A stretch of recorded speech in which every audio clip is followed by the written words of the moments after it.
Shalom saudara yang dikasihi oleh Tuhan.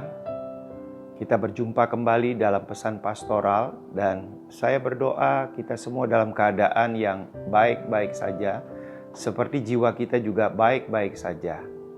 Pesan pastoral hari ini saya berikan tema imanmu akan diuji oleh Tuhan. Terambil dari firman Tuhan Ayub 23 ayat yang ke-10. Karena ia tahu jalan hidupku, seandainya ia menguji aku akan timbul seperti emas. Pada waktunya Tuhan, iman kita akan diuji kemurniannya, seperti yang dialami oleh Ayub. Nah, Alkitab mencatat bahwa Ayub adalah orang yang saleh dan jujur.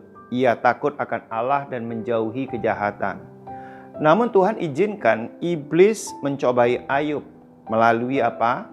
Kematian dari 10 anaknya, usahanya habis, kemudian dirinya pribadi itu terkena penyakit barah yang busuk dari telapak kaki sampai dengan kepala. Namun akhir daripada kisah Ayub, ia mengalami kemenangan atas imannya yang diuji oleh Tuhan. Dan Tuhan memulihkan keadaan Ayub melebihi keadaan yang sebelumnya. Mengapa Allah menguji iman kita?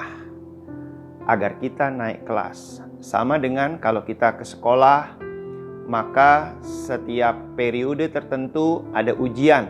Tujuannya apa? Supaya kita belajar dan kita dapat lulus dan naik ke kelas berikutnya. Mari kita akan belajar beberapa prinsip bagaimana Tuhan itu menguji iman kita. Pribadi lepas pribadi itu berbeda-beda karena ada tujuan Tuhan di dalam setiap pribadi seseorang yang diuji oleh Tuhan. Yang pertama, Tuhan menguji iman Abraham. Apakah ia rela mengorbankan Ishak sebagai korban persembahan? Karena Ishak itu anak satu-satunya. Dan Tuhan menguji iman Abraham. Dan ternyata Abraham lulus dalam ujian iman. Ia menyerahkan anaknya itu kepada Tuhan. Dan Tuhan menggantikan. Kemudian yang kedua, Tuhan juga menguji umat Israel. Berjalan kaki mengelilingi tembok Yeriko tanpa berkata-kata.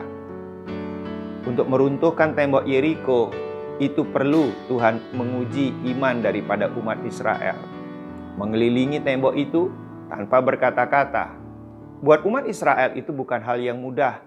Karena umat Israel itu umat yang dikenal suka menggerutu, suka mengeluh. Tetapi dalam hal ini Tuhan menguji supaya dia tidak berkata-kata. Ujian yang ketiga, prinsip yang ketiga ini. Tuhan menguji iman Gideon dengan cara mengurangi bala tentaranya melawan musuh-musuhnya. Apakah Gideon mengandalkan jumlah tentaranya? Atau dia mengandalkan Tuhan. Itu diuji dan ternyata Gideon lulus dengan ujian ini. Yang keempat juga Tuhan pernah menguji para rasul untuk memberitakan Injil setelah keluar dari penjara. Saudara yang dikasih Tuhan, orang yang baru keluar dari penjara biasanya ada perasaan kapok terhadap kondisi di dalam penjara.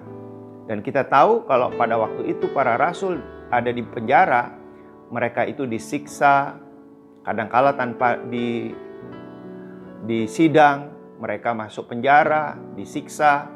Nah, tetapi ini anehnya Tuhan menguji para rasul untuk memberitakan Injil, walaupun dia baru keluar dari penjara. Yang kelima, Tuhan menguji iman Sadrah, Mesah, Abednego, diperhadapkan dengan dapur perapian yang menyala-nyala, sangat panas. Dan Sadrah, Mesah, Abednego lolos dalam ujian. Dia tidak menyembah patung buatan raja, tetapi dia tetap bertahan mempertahankan iman, percaya kepada Allah. Yang keenam, contohnya, Tuhan menguji Yesus waktu di muka bumi. Selesai dia berdoa puasa 40 hari, maka iblis juga menguji, mencobai daripada Yesus. Dan Yesus lolos daripada ujian ini. Nah, demikian juga kita sekalian sebagai orang yang beriman, iman kita akan diuji.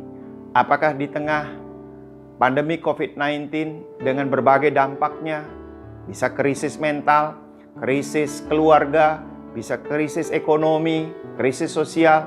Apakah iman kita masih tetap bertahan untuk mempercayai Allah yang kita sembah, Tuhan Yesus? Mari kita berdoa bersama-sama. Ketika iman kita diuji, kita diberi kekuatan oleh Tuhan.